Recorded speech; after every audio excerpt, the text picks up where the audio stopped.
Hello and welcome to today's video. I'm excited to have my special guest, Coach Kacey, here today.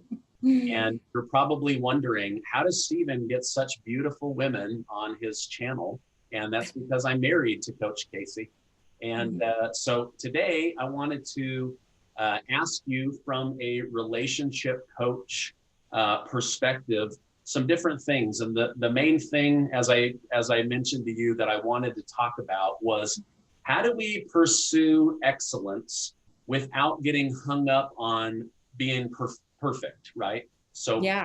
excellence versus perfectionism. And so I wanted to talk about that. So is that something that you see with the people that you work with in your business, getting, instead of being able to focus on just being their best self, bringing their best self to a situation, their perfectionism gets in the way? It really is. I think it's human nature. It's something that I myself have dealt with in my life. And I'd be lying if I said I've overcome it completely, but I have found some strategies that have helped. And with my clients, what I have found, especially when it comes to relationships, we expect a lot out of our partners, and we expect out of a lot of ourselves. What we do to our partners is we expect them to be what we're like, and we're hard on ourselves, and so we put a lot of pressure on that relationship. And so, but when it comes to, improving something that's uncomfortable and making goals, especially when it comes to the new year and everything like that, I found a lot of people kind of just throw the towel in. So it's either all or nothing. And this is a really toxic cycle to fall into, especially in relationships. You can't have all or nothing. And, if, you're not being perfect, then a lot of people will just give up.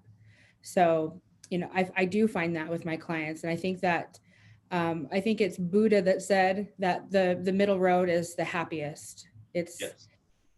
Yeah, and I found that to be true in anything that I set a goal in. Is if my aim is perfection, of course we want to strive for excellence. That is admirable and commendable. But striving for perfection is a recipe for failure, for surefire failure, and then failure in that spectacular and early on in your goals leads to disaster. So, what are your thoughts on that? Yeah, no, I agree with you. I don't personally have a perfectionism personality. I'm very much okay with good is good enough and let's move forward and move on.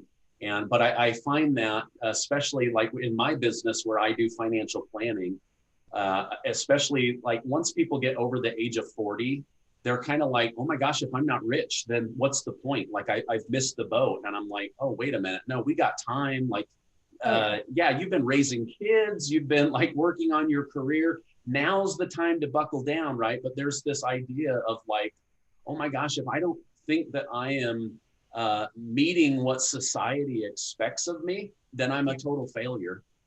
Oh yeah. And I mean, I don't want to generalize too much, but generally speaking, women are more perfectionistic than men. Of course, you will find women that are not perfectionistic and men that are, but generally, I find that many of my female clients do suffer from perfectionism, and maybe my scope is a little bit skewed because my guess is that a perfectionistic woman would reach out for coaching help more than a non-perfectionistic woman because they want to be perfect at their relationship. But um but I don't know if that's true. I mean, because but even before I began coaching, I met with, just in my everyday life, with lots of women. I'm very social, and I talk to strangers very easily. I talk to friends. I tend to, help people bring their walls down pretty quickly and easily. And so I have found that and that women really do struggle with perfectionism more than. And I was raised by a man. I have 7 brothers, so I'm no stranger to the male psyche. And you know with men, it's expressed a little differently, maybe with, less harshness. Women are hard on themselves. And so that's something that I've seen, is that a lot of my job is just normalizing a lot of what women are feeling. Like what you're doing and what you're feeling is actually the more common than you would ever guess. Yeah. Okay. What about this? I see people that work on fixing a problem, and I Mhm. also see people that fixate on a problem. Yeah. So how do you keep the proper mindset or boundaries internally to continually work on becoming better, or fixing something or moving to the next level, versus fixating on it, and now it controls you and consumes you and depresses you? What are some thoughts that you have on that? I really like that distinction between fixating and fixing. You know, I have a hard time talking about, like, especially with, friends and loved ones and clients who feel they have had missteps, and saying that we're going to fix it, because, you know, um, that's loaded, but it's sure a heck of a lot better than fixating.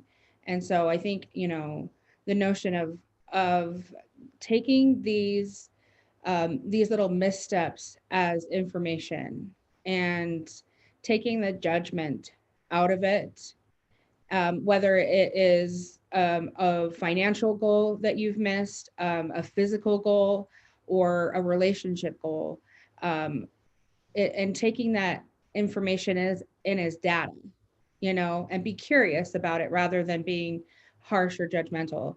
And that will help you to not fixate, and it will help you to be able to go in and kind of fine tune that problem, or fix that problem, rather than, having it become an obsession that takes over. Or that's how I've seen. I mean, that's how I was for years with a number of different things, until I relaxed. And honestly, my problem was perfectionism. It was all or nothing. That's what I witnessed growing up. I, there, it was like this extreme, you know, my dad would go on these crazy diets, and eat 500 calories, and then hike for days. And, it was really, really extreme. And so that was what I thought was as normal.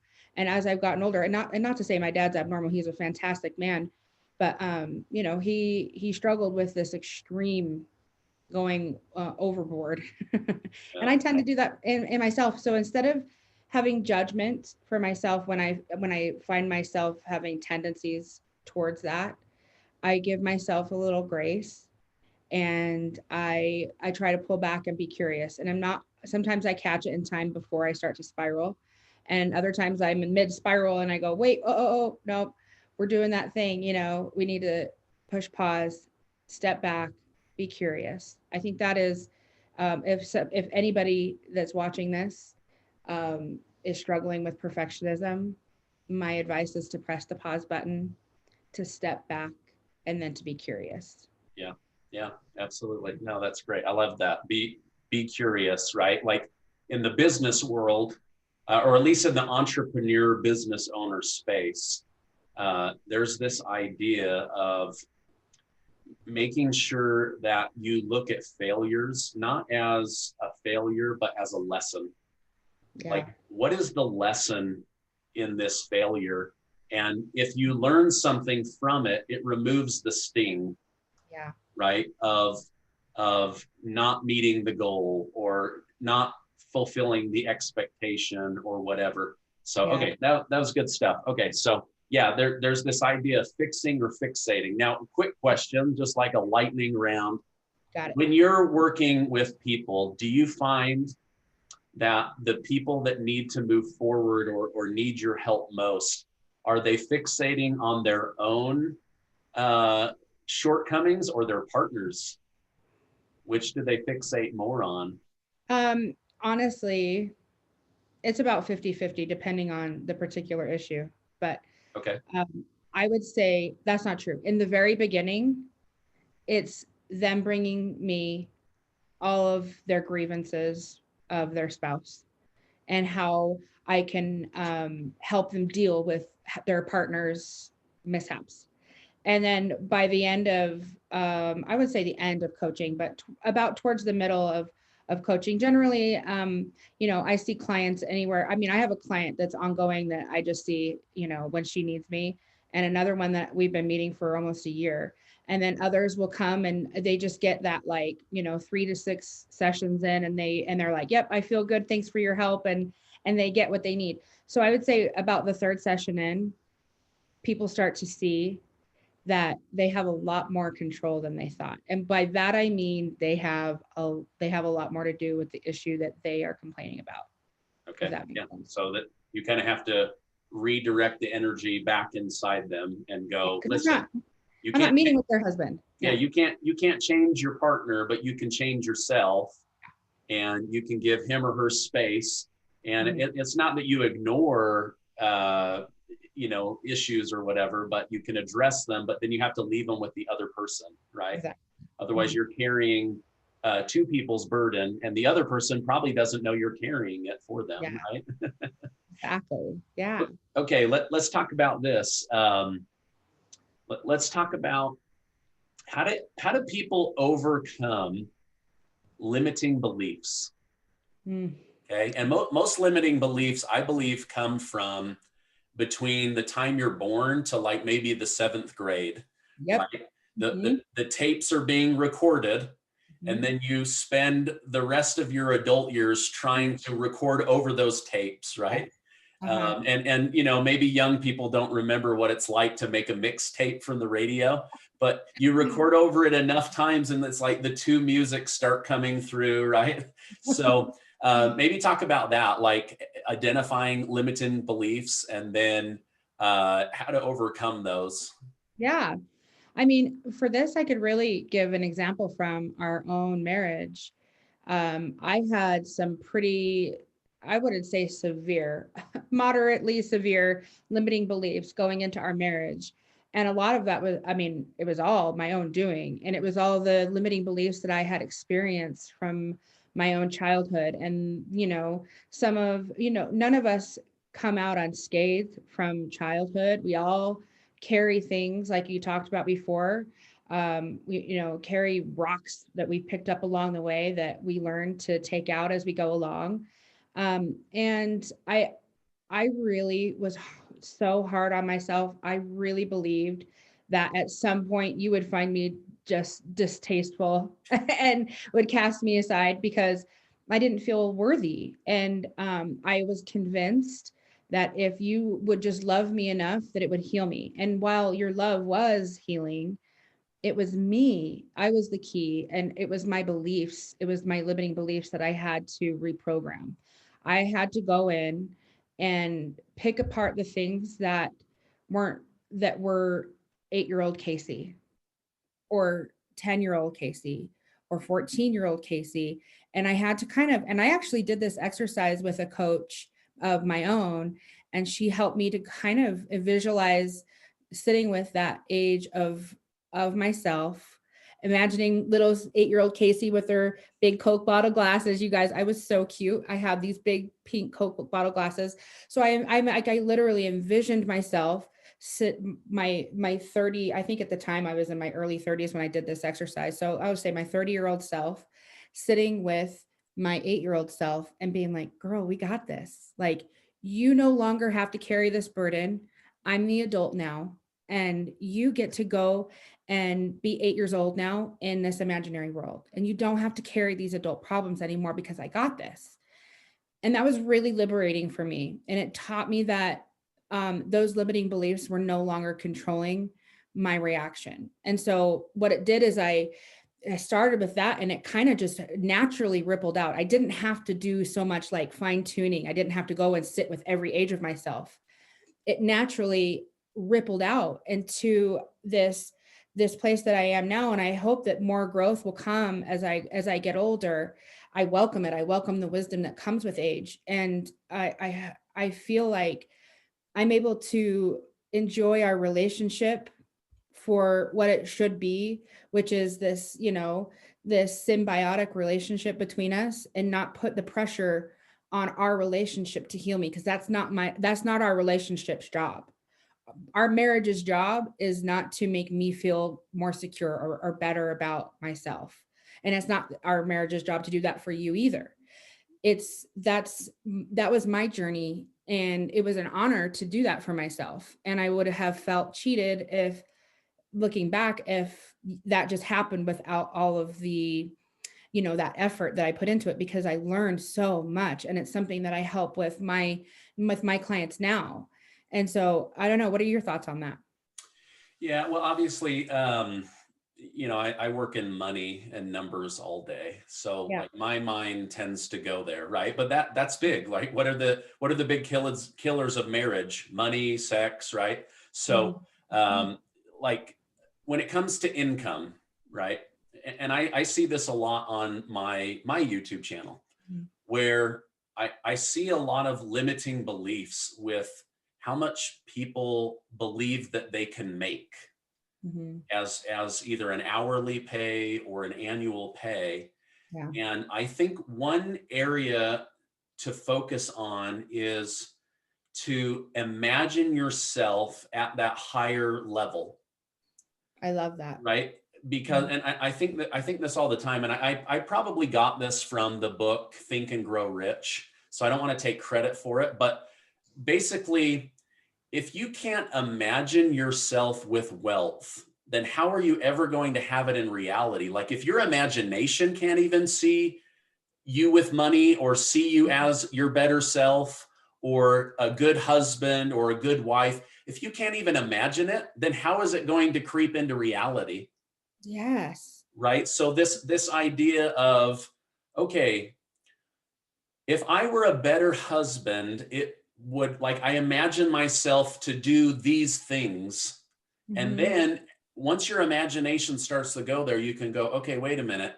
Maybe if I helped with the dishes more, Mhm. that would lead to more happiness between us. Or Mhm. if I offered to, like we homeschool, I try to, like, okay, I'll bet about the middle of the day in homeschool, things are starting to get stressful.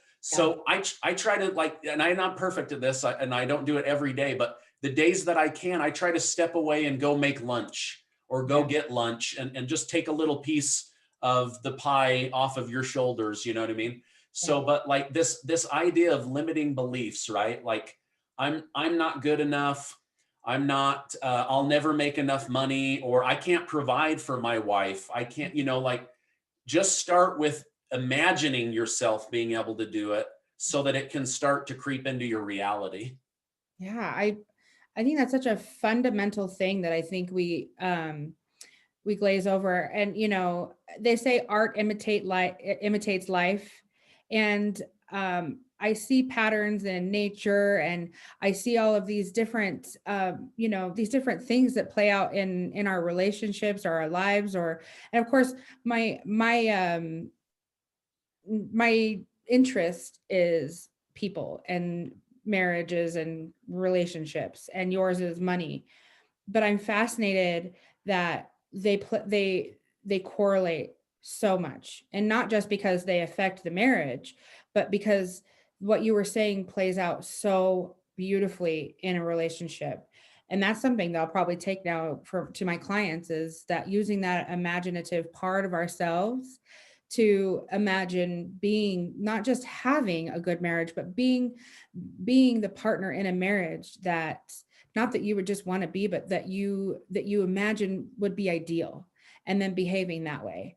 I think that's really beautiful. Yeah. Like, what does a good husband look like? Right. And you kind of in your mind Well, a make, little bit like Clark Kent.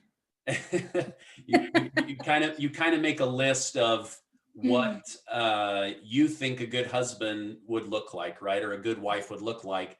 And Mhm. then you just kind of check it against your reality and go, okay, am I doing these things, right? Or where could I be better? So anyway, I just think that there's something to taking time to remove the limitation, right? Whether it's an income cap in your mind, or becoming a better spouse or a better parent or a better whatever it is. Yeah. If you can't imagine it, then it's not going to come true, right? I love that. And so many of these things play out into relationships. And, I'm about to, by this time, I'm sure I'll have already dropped my video, but about body image. And I think so much of what you're saying plays into how we perceive ourselves, the worth that we put on things that actually don't matter. And, but at the same time, we can have the things that we really want to attain if we can imagine it. I mean, it's a really simple and beautiful concept. And I'm so grateful we got to talk about this tonight because it's something I needed to hear. It was a good reminder for me. So thanks, babe. Okay, one more thing and then we'll wrap it up. Okay, so how do we help other people while at the same time reminding ourselves that the best thing that we can do in every situation is show up as our best self and not try to show up as our perfect self? Okay. Okay. So I'll just say a few things on that. Yeah, So sure. I see this a lot with women, right? Where it's like they want to meet that ideal, not that is reality, but that is perceived reality, right? So like women are competing with airbrushed models Yeah. or Filter. somebody on somebody that like a movie star, and it's like, okay, wait a minute, it took 7 hair people to get the hair and the makeup and so why are you comparing yourself to that? Or somebody who never makes mistakes. Like I see people, they try to show up with their perfect self to their marriage or their job or whatever. But wouldn't it be better to just say, hey, listen, I'm just going to bring my very best to this, because you can never bring your perfect self. Right. There is no perfect self. Well, what I was thinking while you were talking was we have to let go.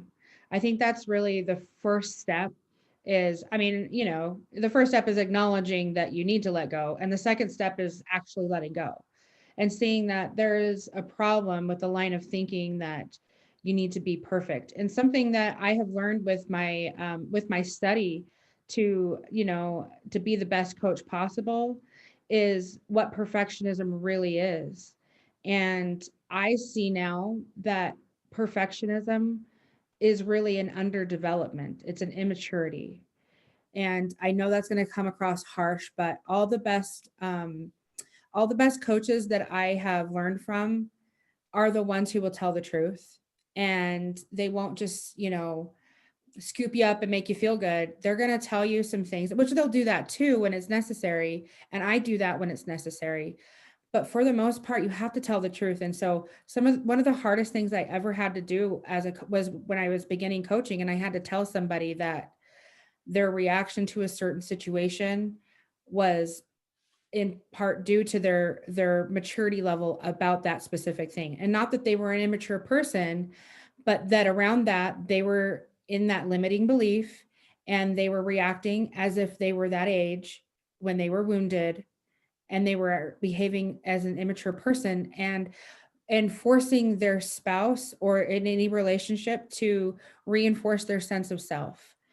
And anytime we do that in our relationships, when we make other people accountable for our, holding up a mirror to be like, now hold up the mirror and it better be what I like or I'm going to punish you. Yeah. And so I think we do that a lot in our relationships. And so we just have to recognize when we do that, and then we need to let go of the ideal and increase our maturity level by being level-headed about it and recognizing when we're reacting within a limiting belief.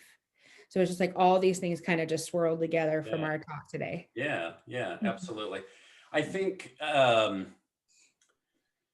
like I started working through this probably about 3 years ago, where I started just consciously deciding that I would rather be my authentic self and be rejected or not liked Yeah. than to live out of harmony with being authentic to who I was, you know? And I think everybody has to find that authenticness. And, you know, the point of this discussion was how do you strive for excellence without getting hung up with perfectionism, right?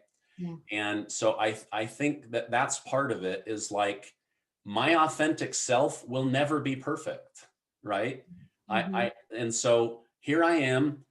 The best I can do is bring my best self to a marriage, to a job, to a client relationship, to my YouTube community, right?